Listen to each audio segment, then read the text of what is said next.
স্বপ্ন দেখার আগেই থেমে গেছে কোমলমতি ফাতেমার জীবন। ভোরের আলো ফোটার আগেই নিভে গেছে এক উজ্জ্বল প্রদীপ। একটা কোমল মুখ, যে মুখে ছিল অদম্য স্বপ্নের ছাপ। 9 বছর বয়সে যিনি বলে বেড়াতেন, আমি বড় হয়ে ডাক্তার হব, সবার সেবা করব। অথচ সেই স্বপ্ন আর পূরণ হলো না। এক ভয়াবহ বিমান দুর্ঘটনা কেড়ে নিয়েছে ছোট্ট ফাতেমা আক্তার আনিশার জীবন।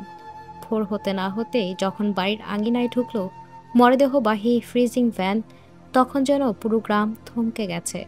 চিতলমারির কুনিয়া গ্রামের বাতাস ভারী হয়ে উঠল বুক ফাটা কান্নায়। বাবার কান্না আর্তনাদের রূপ নিল। মা রূপা বারবার মূর্ছা যাচ্ছেন, কিছুতেই যেন বিশ্বাস করতে পারছেন না এ নির্মম বাস্তবতা। ফাতেমার বাবা কফিনের শেষ চুমু যেন বলে দেয়, তুই তো আমার অহংকার ছিলি, আমার স্বপ্ন ছিলি মা।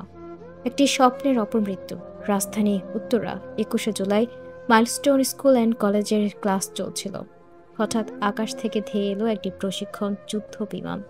মুহূর্তে নেমে এলো মৃত্যু। সে ধ্বংসযজ্ঞের এক নির্মম শিকার হলো তৃতীয় শ্রেণীর মেধাবী ছাত্রী ফাতেমা আক্তার আনিশা।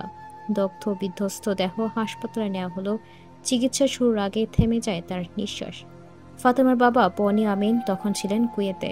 মেয়ে দুর্ঘটনার খবর শুনে সেদিন রাতে বিমানে চড়ে দেশে ফিরলেন। অথচ বিমানবন্দরে তাকে জানানো হলো, আপনার মেয়েটি আর নেই। এক নিমিষেই ভেঙে পড়লেন বাবা।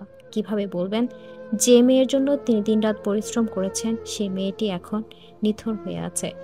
মঙ্গলবার ভোরে ফ্রিজিং ভ্যানে করে যখন আনিশার মরদেহ গ্রামের বাড়িতে পৌঁছে, তখন কান্নার রোল পড়ে যায়। দাদা দাদি, চাচা, মামারা বুক চাপড়ে বিলাপ করছেন। প্রতিবেশীরা নির্বাক হয়ে আছেন। সকাল 10টায় কুনিয়া কওমি মাদ্রাসা সংলগ্ন কবরস্থানে জানাজার পর তাকে দাফন করা হয়। চাচা বলেন, 3 ভাই বোনের মধ্যে সবার বড় ছিল আনিশা। ছোট থেকেই সে ডাক্তার হতে চাইতো। দাদিও বলতেন, আমার নাতনি একদিন চিকিৎসক হবে। আজ সেই নেই। দাদির চোখের জলে বুক ভেসে যাচ্ছে। স্বজনদের কান্নার মধ্যে উঠে এসেছে একটাই প্রশ্ন, আবাসিক এলাকার উপর দিয়ে কেন প্রশিক্ষণ যুদ্ধ বিমান চালানো হয়?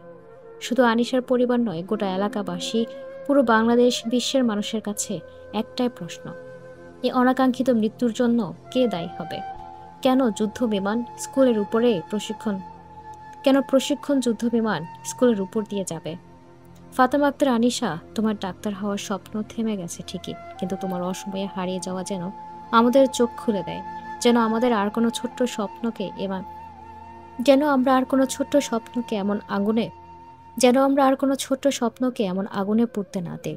আল্লাহ এই নিষ্পাপ শিশুকে জান্নাতুল ফিরদৌস নসিব করুন এবং তার শোক সন্তপ্ত পরিবারকে সীমাহীন বেদনা সহ্য করার শক্তি দিন। আমিন।